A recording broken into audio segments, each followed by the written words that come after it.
چاند میرے ساتھ باتیں کرتا تھا، میرے ساتھ کھیلتا تھا اور مجھے رونے نہیں دیتا تھا۔ سبحان اللہ، ایسے تھے ہمارے پیارے نبی صلی اللہ علیہ وسلم جو اتنے غریب تھے کہ ان کی والدہ ان کے لیے ایک کھلونا تک نہیں خرید سکتی تھی۔ تب اللہ تعالیٰ نے چاند کو ان کے لیے کھلونا بنا دیا اور حکم دیا کہ اے چاند میرے محبوب کو خوش کرو اور انہیں کبھی رونے مت دینا۔ جس دن نبی کریم صلی اللہ علیہ وسلم کی ولادت ہوئی اس دن دنیا کے تمام جن اور شیاطین زمین پر گر پڑے۔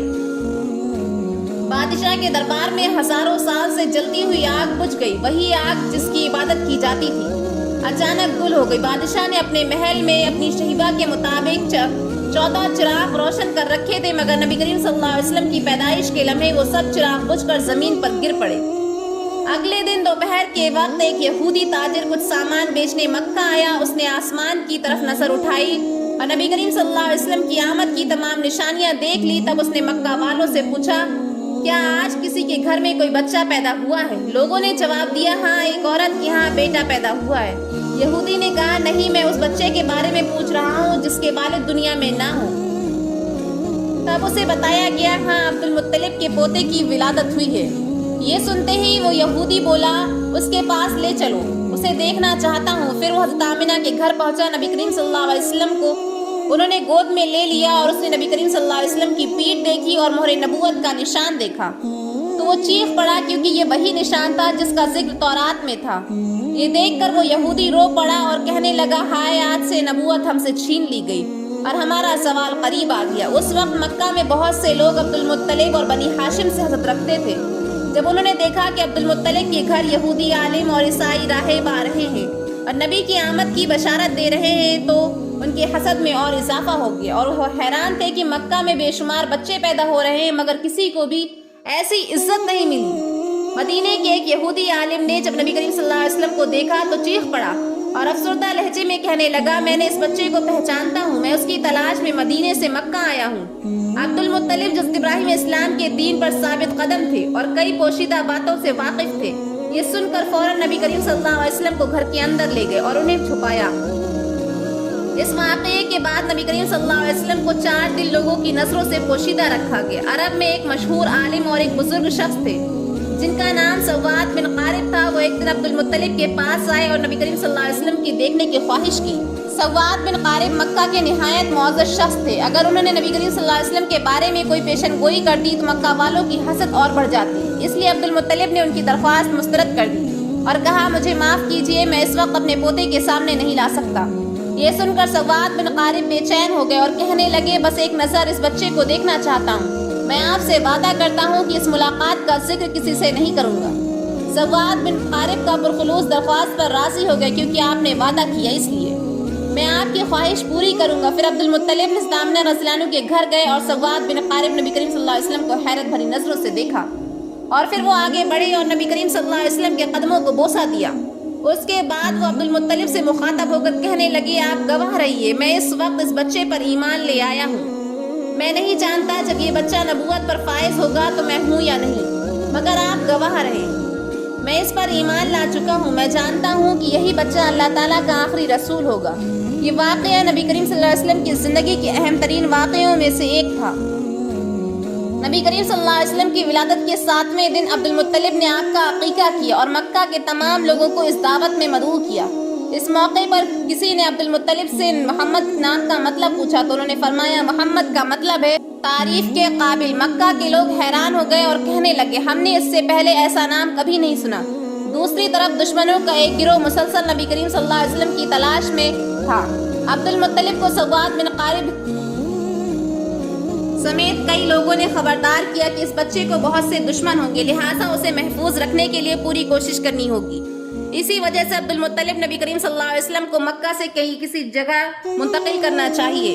عبد المطلب نے دیکھا کہ یہودی بار بار مکہ آ رہے ہیں اور یہاں کے حالات کا بغور مشاہدہ کر رہے ہیں۔ یہ دیکھ کر وہ بہت فکر مند ہو گئے اور در حقیقت یہودی بہت پہلے سے نبی کریم صلی اللہ علیہ وسلم کی پیدائش کو روکنے کی کوشش کر رہے تھے۔ یہودی اکثر نبی کریم صلی اللہ علیہ وسلم کے آبا و اجداد جیسے عبد المناف، بنی ہاشم اور آپ کے والد حضرت عبداللہ پر خفیہ حملے کرنے کی کوشش کرتے رہے۔ جب حضرت عبداللہ جوان ہوئے تو وہ یہودیوں کی سازش کا مرکز بن گئے۔ یہودیوں کا ہدف تھا کہ کسی بھی طرح حضرت عبداللہ کو دنیا سے ختم کر دیا جائے، کیونکہ ان کا ماننا تھا کہ اگر حضرت عبداللہ کو قتل کر دیا جائے تو نبی کریم صلی اللہ علیہ وسلم کی ولادت کو روکا جا سکتا ہے۔ یہودیوں نے حضرت عبداللہ کو پہلے ہی پہچان لیا تھا اور سمجھ گئے تھے کہ عبداللہ عبد المطلب کی نسل سے اللہ کے آخری نبی پیدا ہوں گے، چنانچہ وہ سوچنے لگے کہ اگر حضرت عبداللہ کی شادی سے پہلے ہی انہیں قتل کر دیا جائے تو اللہ کے رسول کی آمد کو ہمیشہ کے لیے روکا جا سکتا ہے۔ اسی ارادے سے انہوں نے خفیہ حملے کیے، مگر وہ ناکام رہے۔ کچھ عرصے بعد حضرت عبداللہ کی حضرت آمنہ سے شادی ہو گئی۔ اس پر یہودی مزید پریشان ہو گئے، کیونکہ ان کا واحد مقصد نبی کریم صلی اللہ علیہ وسلم کی پیدائش کو کسی بھی طرح روکنا تھا۔ شادی کے کچھ عرصے بعد حضرت عبداللہ کے کسی کام کے سلسلے میں مدینے گئے۔ مدینہ یہودیوں کا مرکز تھا۔ وہاں قیام کے دوران یہودیوں نے نہایت چالاکی سے انہیں زہر دے دیا، جس کے نتیجے حضرت عبداللہ کا انتقال ہو گیا۔ حضرت عبداللہ کے انتقال کے بعد یہودی مطمئن ہو گئے اور سمجھنے لگے کہ اب انہیں صرف اس بات کی تصدیق کرنی ہے کہ حضرت عبداللہ کی کوئی اولاد ہوئی ہے یا نہیں۔ اگر یہ معلوم ہو جائے کہ ان کے یہاں کوئی اولاد نہیں ہوئی ہے تو پھر کوئی خطرہ باقی نہیں رہے گا۔ یہودیوں نے خاص گروہ تیار کیا جو مدینے سے مکہ آیا۔ وہاں پہنچ کر انہوں نے پتہ لگایا کہ حضرت عبداللہ کا کوئی بیٹا پیدا نہیں ہوا۔ یہ سن کر وہ بے حد خوش ہوئے اور مطمئن ہو کر مدینہ واپس چلے گئے۔ مدینے سے لے کر شام تک جہاں بھی یہودی بسے تھے ان سب کو یہ خوشخبری دی گئی۔ کہا گیا ہم پر جو خطرہ تھا وہ ٹل گیا۔ مدینے سے شام تک جشن منایا گیا اور یہودیوں نے اپنے دلوں کو مطمئن کر لیا، لیکن وہ ایک بہت بڑی غلطی کر بیٹھے، کیونکہ وہ صرف اس بات کی تصدیق کر پائے تھے کہ حضرت عبداللہ کی زندگی میں ان کے یہاں کوئی اولاد نہیں تھی، لیکن انہوں نے اس بات پر دھیان نہیں دیا کہ حضرت عبداللہ کی بیوی حضرت آمنہ پیٹ سے تھی۔ یہودیوں کو اس کا اندازہ ہی نہیں ہوا۔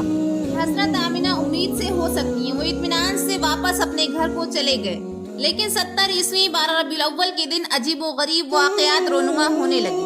عام لوگ ان نشانیوں سے ناواقف تھے، لیکن یہودی علماء شدید پریشانی میں مبتلا ہو گئے، کیونکہ آخری نبی کی ولادت کے وقت تمام آثار ظاہر ہونے لگے جن کا ذکر تورات میں موجود تھا۔ یہودی علماء حیران ہو گئے اور سوچنے لگے کہ یہ کیسے ممکن ہو سکتا ہے، آخری نبی کریم صلی اللہ علیہ وسلم کی پیدائش ہوئی کیسے، کیونکہ انہوں نے حضرت عبداللہ کو قتل کرنے سے پہلے کئی بار جانچ پرکھ کر یقین کر لیا تھا آخری نبی انہی کی نسل سے آئیں گے، لیکن اب جب کہ حضرت عبداللہ کا انتقال ہو چکا تھا تو پھر یہ سب کیسے ممکن ہوا؟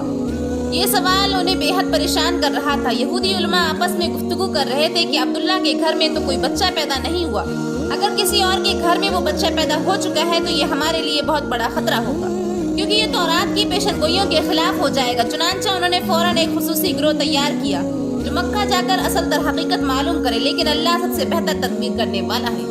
یہودیوں کا یہ گروہ مکہ پہنچا، تب تک نبی کریم صلی اللہ علیہ وسلم کو حضرت حلیمہ سعدیہ کے سپرد کیا جا چکا تھا اور وہ آپ کو لے کر اپنے گاؤں روانہ ہو چکی تھی۔ اسی طرح وقت گزرتا گیا اور نبی کریم صلی اللہ علیہ وسلم کی عمر 2 ماہ ہو گئی۔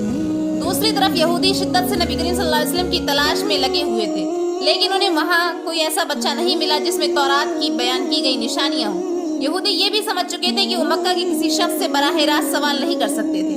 مکہ کے لوگ اب پہلے سے زیادہ محتاط ہو چکے تھے، خاص طور پر بنو ہاشم قبیلے کے افراد یہودیوں پر نظر رکھنے لگے تھے، اس لیے یہودی کسی سے پوچھ بھی نہیں سکتے تھے اور نہ ہی انہیں کچھ معلومات مل رہی تھی، لہٰذا یہودیوں نے ہر گھر پر نظر رکھنا شروع کر دی، لیکن پھر بھی انہیں کچھ معلوم نہ ہو سکا۔ آخر کار مایوس ہو کر یہ گروہ مدینہ واپس چلا گیا۔ پھر مدینہ سے ایک اور گروہ کو بھیجا گیا، لیکن وہ بھی ناکام ہو کر واپس لوٹ آیا۔ اس کے بعد مزید ایک گروہ اور روانہ کیا گیا، لیکن بار بار کئی کوششوں کے باوجود یہودیوں کو سراغ نہ ملا۔ یہ راز ان کے لیے ایک معمہ بن چکا تھا۔ پھر جب نبی کریم صلی اللہ علیہ وسلم 6 سال کی عمر میں مستقل طور پر مکہ واپس آئے، تب یہودیوں کا ایک گروہ مکہ میں موجود تھا۔ جب نبی کریم صلی اللہ علیہ وسلم کی عمر 7 سال کی ہوئی تو ایک دن یہودی کے اس گروہ کی نظر پر پڑی۔ جیسے ہی ان کی نظریں اس بچے پر پڑی وہ حیرت سے دم بخود رہ گئے۔ اس بچے کے چلنے کا انداز، بات کرنے کا انداز بالکل وہی تھا جیسا کہ تورات میں آخری نبی کی صفات کے طور پر بیان کیا گیا، اور سب سے حیرت انگیز بات یہ تھی کہ اس بچے کے سر پر ایک بادل کا ٹکڑا سایہ تھا۔ یہودی عالموں نے بات چیت کرنا شروع کر دی۔ تورات کتاب کے بیان کے مطابق یہ بالغ 7 سال کا ہونا چاہیے۔ پھر انہوں نے بات چیت کر کے یہ طے کیا کہ اگر یہی بالغ آخری نبی ہو تو اس دنیا سے وداع کرنا ضروری ہوگا۔ یہودیوں نے تحقیقات کی اور پتہ چلا کہ یہ بچہ عبد المطلب کا ناتی ہے۔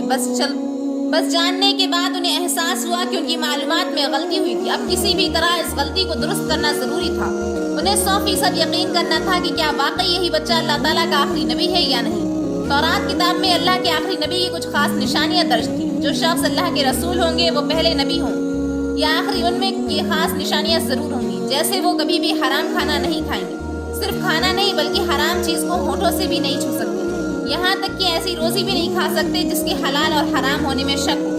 اس لیے یہودیوں نے ایک عجیب و غریب یوجنا بنائی۔ مکہ میں زبیدہ نام کی ایک بیوہ عورت رہتی تھی جس کی ایک چھوٹی سی مرغی پالک کی جگہ تھی۔ وہ انڈے بیچ کر گزارا کرتی تھی۔ جو مرغیاں انڈے دینے کے قابل نہیں ہوتی انہیں وہ بیچ دیتی تھی۔ یہودیوں نے ایک ایسا تجربہ بنایا کا ارادہ کیا جس سے وہ واپس بچے کے بارے میں پوری طرح مطمئن ہو سکے۔ رات کے وقت انہوں نے زبیدہ کے گھر سے کچھ مرغیاں چرا لی۔ ان میں سے کچھ مرغیاں انہوں نے چوری کی نیت سے اٹھائی جس کا ان کا گوشت حرام ہو گیا۔ کچھ مرغیاں اس نیت سے اٹھائی کہ بعد میں انہیں ان کی قیمت زبیدہ کو لوٹا دیں گے، جس سے وہ مرغیاں شک و شبہ میں تبدیل ہو گئی۔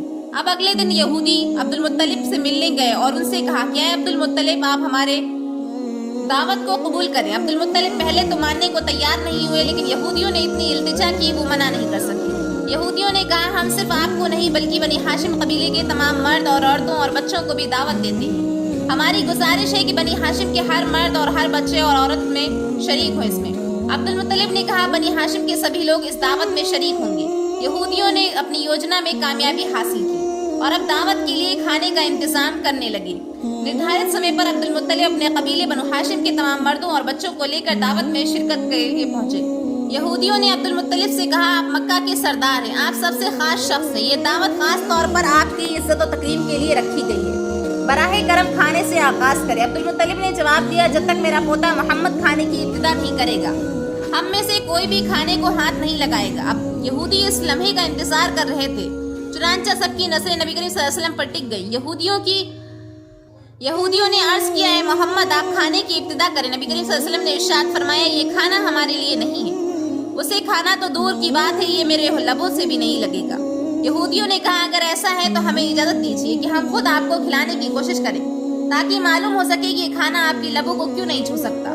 نبی کریم صلی اللہ علیہ وسلم نے مسکرا کے فرمایا اب میں اجازت دیتا ہوں۔ پھر یہودیوں نے روٹی کو گوشت کے شوربے میں ڈبو کر رسول اللہ صلی اللہ علیہ وسلم کے قریب بڑھایا، مگر حیرت انگیز طور پر جیسے ہی وہ روٹی نبی کریم صلی اللہ علیہ وسلم کے لبوں کے قریب پہنچی ایسا لگا جیسے کسی نے زبردستی وہ روٹی ان کے ہاتھ سے چھین لی اور پھر وہ دسترخوان پر گر پڑی۔ یہ عمل ایک بار نہیں، دو بار نہیں، بلکہ 10 مرتبہ دہرایا گیا، مگر ہر بار جب بھی وہ روٹی نبی کریم صلی اللہ علیہ وسلم کے لبوں کے قریب پہنچتی ہاتھ خود بخود کھل جاتا اور روٹی خود بخود نیچے گر جاتی۔ لیکن یہودی ظاہری طور پر حیران تھے لیکن اندرونی طور پر بہت خوش بھی تھے، کیونکہ آزمائش کا آدھا نتیجہ مکمل ہو چکا تھا۔ یہ کھانا حرام تھا اور نبی کریم صلی اللہ علیہ وسلم نے اسے قبول نہیں کیا۔ اب انہوں نے مشتبہ مشکوک کھانے کے ساتھ تجربہ کرنے کا منصوبہ بنایا۔ یہودیوں نے نبی کریم صلی اللہ علیہ وسلم سے کہا چونکہ کسی وجہ سے آپ یہ کھانا نہیں کھا سکے اس لیے ہم کھانے کو بدل دیتے ہیں۔ پھر نیا کھانا لایا گیا۔ پھر یہودیوں نے نبی کریم صلی اللہ علیہ وسلم سے کہا اب کھانا شروع کریں۔ نبی کریم صلی اللہ علیہ وسلم نے اسی اطمینان و وقار کے ساتھ جواب دیا کہ یہ کھانا بھی ہمارے لیے نہیں ہے۔ یہودیوں نے کہا پھر ہمیں دوبارہ اجازت دیجیے کہ ہم آپ کو کھلانے کی کوشش کریں۔ نبی کریم صلی اللہ علیہ وسلم نے فرمایا میں اجازت دیتا ہوں۔ پھر بھی وہی عمل دہرایا گیا مگر نتیجہ وہی رہا، مگر کسی بھی طریقے سے وہ کھانا نبی کریم صلی اللہ علیہ وسلم کے لبوں تک نہ پہنچ سکا۔ یہودیوں نے عبد المطلب سے کہا ہم نے تو آپ کو خلوص دل سے دعوت دی تھی لیکن یہ کیا ہو رہا ہے، ہمیں کچھ سمجھ نہیں آ رہا، ایسا عجیب واقعہ ہم نے پہلے کبھی نہیں دیکھا۔ عبد المطلب اور نبی کریم صلی اللہ علیہ وسلم ساری حقیقت بھاپ گئے تھے مگر خاموش رہے اور کچھ بھی نہ کہا۔ اس واقعے کے بعد بنو ہاشم کے تمام لوگ اپنے گھروں کو لوٹ گئے اور دوسری طرف یہودی اس یقین کے ساتھ مطمئن ہو گئے کہ یہی وہ بچہ ہے جس کا ذکر ان کی تورات میں ہے بطور رسول۔ یہاں سے ایک نئی سازش کا آغاز ہوا۔ دوسری جانب حضرت عبد المطلب اس دعوت سے واپس آتے ہی نبی کریم صلی اللہ علیہ وسلم کی حفاظت پر پہلے سے زیادہ توجہ دینے لگے۔ انہوں نے اپنے تمام بیٹوں کو بلا کر کہا میرے پوتے محمد کے خلاف اب ایک نئی سازش رچی جائے گی تو تم میں سے کوئی بھی محمد کو اکیلا کہیں نہ جانے دے۔ پیارے ناظرین آج کی ویڈیو ہم یہیں ختم کرتے ہیں۔ ویڈیو کیسی لگی کمنٹ میں ضرور بتائیں اور ایسی اور اسلامی ویڈیوز کے لیے ہمارے چینل کو لائک اینڈ سبسکرائب کریں۔ اوکے اللہ حافظ۔